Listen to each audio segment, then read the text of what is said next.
Mesdames et messieurs, bonjour, soyez les bienvenus pour cette nouvelle édition de notre journal de 15 heures. Au sommaire de l'actualité.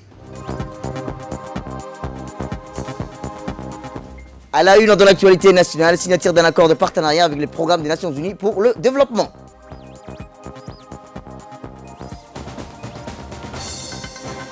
Et enfin, dans l'actualité internationale, mobilisation pro-Palestine en Europe et en Amérique du Nord.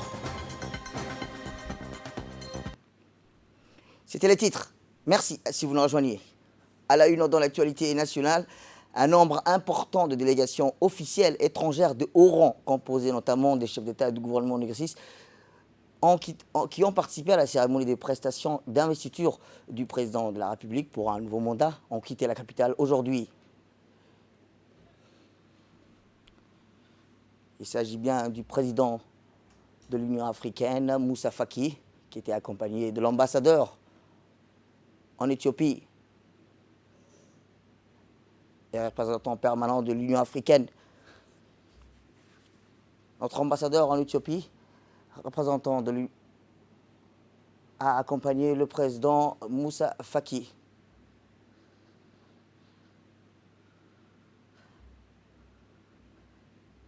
Ils étaient plus d'une dizaine de délégations officielles étrangères des pays amis qui ont participé, rappelons-le, hier à l'investiture du président de la République, son Excellence Ismaël Omar Guelleh.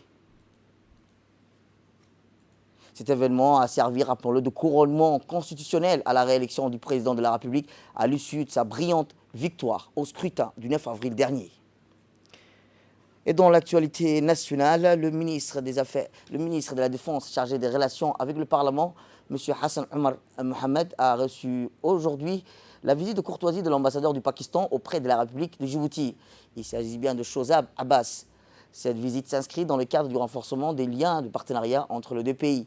Au cours de cette rencontre, l'ambassadeur de la République du Pakistan, M. Shozab Abbas, a passé en revue avec le ministre de la Défense plusieurs questions bilatérales et régionales d'intérêt commun, dont notamment les relations bilatérales entre la République de Djibouti et la République du Pakistan.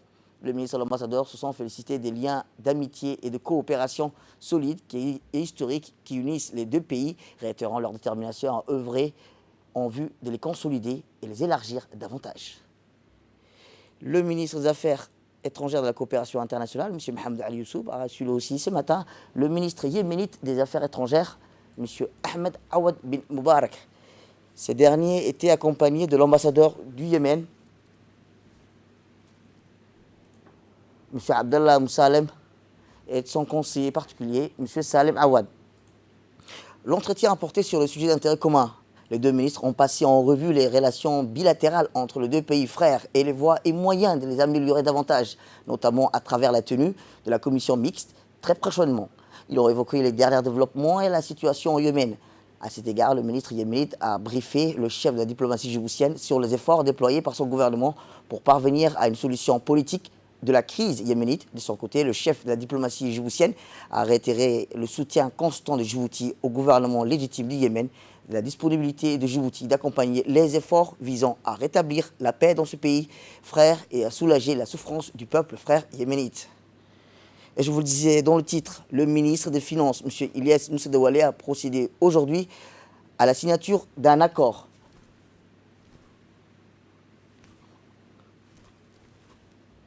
de partenariat avec le PNUD, représenté par Mme Fatima Al-Cheikh. En effet, la signature de ce partenariat consolide avec le PNUD est un document de portefeuille qui regroupe des multiples sources de financement pour la reprise socio-économique mobilisée jusqu'à présent. Parmi les partenaires contributeurs, il y a l'USAID, la collusion du budget de base du PNUD, les fonds fiduciaires du gouvernement danois, le fonds fiduciaire des Nations Unies pour le ODD et la contribution de la Banque internationale d'un montant total de portefeuille montant de 6 millions de dollars, soit 1 milliard de francs Djibouti. Ce portefeuille est destiné à appuyer la politique de la gouvernance, plan national de développement, l'inclusion financière, le processus de l'objectif de développement durable, l'économie du numérique, l'intervention de substances inclusives, la promotion des entreprises sociales et de l'entrepreneuriat, le financement durable dans notamment le cadre de financement national intégré et le développement du secteur privé et promotion des investissements des cadres d'investissement dans les ODD parmi les résultats escomptés de cet accord. Ainsi, la représentante du PNUD, Mme Fatima El-Cher, a dans son allocution félicité le président de la République, son Excellence Ismaël Omar Guelleh, pour son investiture à la magistrature suprême. Elle a rappelé plus loin, elle a déclaré que la signature de ce portefeuille aura pour mission de répondre à plusieurs projets que sont les micro et petites moyennes entreprises locales, les jeunes et les entrepreneurs, afin d'atténuer les impacts socio-économiques du Covid-19 et de se remettre rapidement à la crise socio-économique. Eh bien, quant au ministre, le ministre des Finances a précisé que ce portefeuille intégrait des éléments de développement des compétences dans son approche. Il a rappelé que le processus de récupération des postes Covid, cela contribuera-t-il à ajouter à accélérer la reprise socio-économique et à améliorer le système de soutien des moyens de substance afin d'accroître leur agilité, leur adaptabilité et leur résilience. Voici son extrait. Avec ces montants, nous allons pouvoir continuer à travailler sur toute la stratégie de développement et de la reprise économique que Marianne et son équipe sont en train de conduire, que nous comptons présenter très rapidement au Conseil des ministres, au gouvernement, mais également de travailler sur la promotion des entreprises sociales, des entreprises de l'entrepreneuriat social, où nous estimons qu'il y a beaucoup d'opportunités pour non seulement sur le plan économique, mais également sur le bien-être social en République de Djibouti, avec différentes initiatives que nous comptons entreprendre ensemble avec vous. Et nous encourageons d'ailleurs les autres partenaires à nous rejoindre dans cette initiative, parce que nous souhaitons créer des emplois en même temps que nous souhaitons améliorer le bien-être de la population djiboutienne. Plus généralement, nous sommes en train également de travailler sur l'économie numérique. Hier, nous avons encore entendu de la priorité absolue du chef de l'État dans son investiture pour le digital et la transformation de Djibouti, mais également de travailler sur toute la stratégie de développement de ce qu'on appelle des ODD, et également donc d'un mécanisme d'évaluation, d'auto-évaluation par l'équipe de Djibouti. Ça sera une première fois également ici. Je ne saurais terminer. Autre actualité nationale, la commission de l'Assemblée nationale chargée de la production et des échanges s'est réunie ce matin dans la salle de commission du Parlement pour la discussion d'un nouveau projet de loi abrogeant et remplaçant la loi numéro 42 de l'année 99 de la 4e législature portant création de la radio-télévision de Djibouti. Ce projet de loi a pour objectif de corriger la forme juridique de l'établissement en adaptant au cadre légal fixe par la loi numéro 56 de l'année 2019 de la 8e législature portant régime juridique des entreprises publiques. Ce changement de nature juridique de la radio-télévision de Djibouti est indispensable pour pouvoir entamer son processus de réajustement. L'objectif de ce présent projet de loi s'inscrit dans le cadre des missions de la radio-télévision de Djibouti, dont on peut citer notamment la sauvegarde de l'identité culturelle, la consolidation de la souveraineté, l'unité et la solidarité nationale et le soutien effectif des actions entreprises par le gouvernement, mais aussi se conformer davantage à la mutation technologique qui domine de nos jours toutes les plateformes de la communication, à savoir l'évolution rapide des technologies de l'information et de la communication, les NTIC. Cette séance a été présidée par la présidente de la commission parlementaire de la production des échanges, Mme Ilaya Ismaël Guedi. Elle a vu la participation du ministre de la Communication chargé des Postes et des Télécommunications, M. Redouane Abdoulaye Badone, du directeur général de la radio-télévision de Djibouti, M. Mahmoud Souleymane Hared.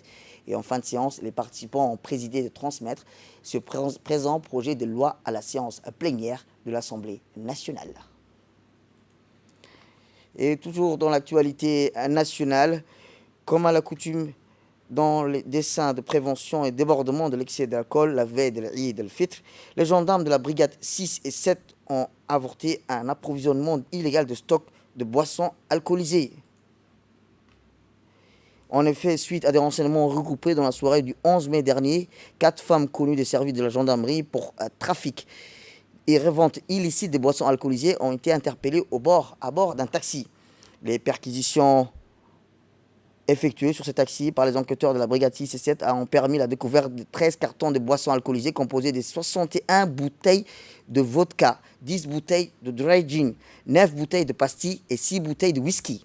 Vérification faite, Aucune des personnes interpellées ne disposait d'une licence l'autorisant à vendre ces boissons alcoolisées comme exige la loi en vigueur dans notre pays. À l'issue de l'enquête diligentée, ils seront déférés devant la justice pour répondre de leurs actes. Direction le Nord, où la branche de Tadjoura, l'antenne du Croissant Rouge de Djibouti, ont organisé hier, comme tous ses pairs, la célébration de cette journée historique.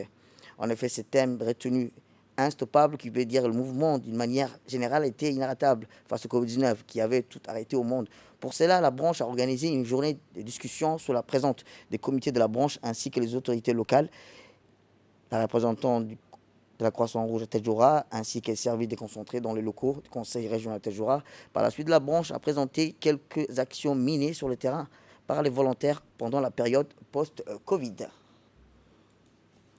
À Dikil, cette fois-ci, où à l'occasion de la célébration de la journée mondiale de la Croissant Rouge, les membres de la comité de Croissant Rouge de Dikil ont organisé hier matin dans les différents quartiers de la ville de Dikil des activités de sensibilisation dont le thème était « Ensemble, nous continuerons de lutter contre la propagation du Covid-19 ». Cette activité volontariat a sensibilisé les habitants des différents quartiers, le respect des mesures barrières, la population contre la pandémie du Covid-19, à travers la préfecture, le conseil régional, les autorités militaires civiles et les services déconcentrés ont participé activement à cette journée.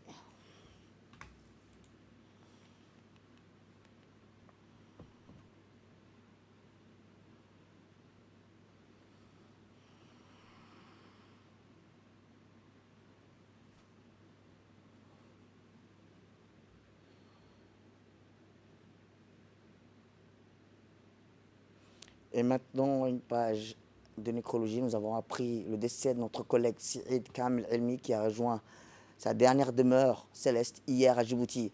Brillant journaliste, le défunt Saïd Kamil, né le 13/7/1961 à Djibouti, il a débuté sa carrière dans les années 80 en tant que journaliste de la radio, puis devint le chef de section Somalie de la radio. Parmi ceux qui ont œuvré toujours à informer leurs concitoyens ici à la radio-télévision de Djibouti, il était connu pour son altruisme, son limite, sa gentillesse et ses contributions nobles. Pour ceux qui l'ont connu, certains encore se remémorant les sentiments d'estime, d'amour et de loyauté connus chez le défunt.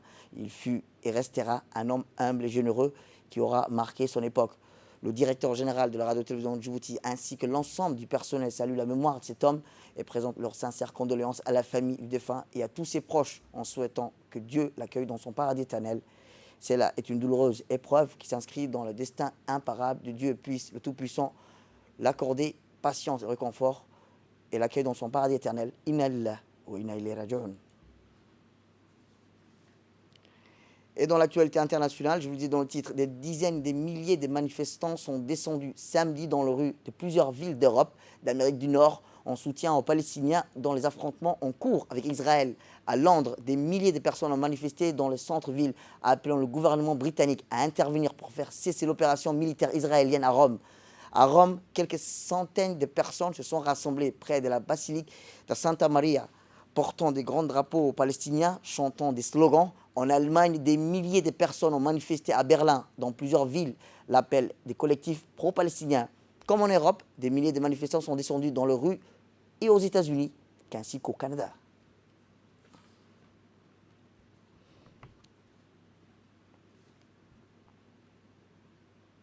C'est la fin de cette édition. Merci à vous de nous avoir suivis. Restez avec nous pour la suite de nos programmes télévisés.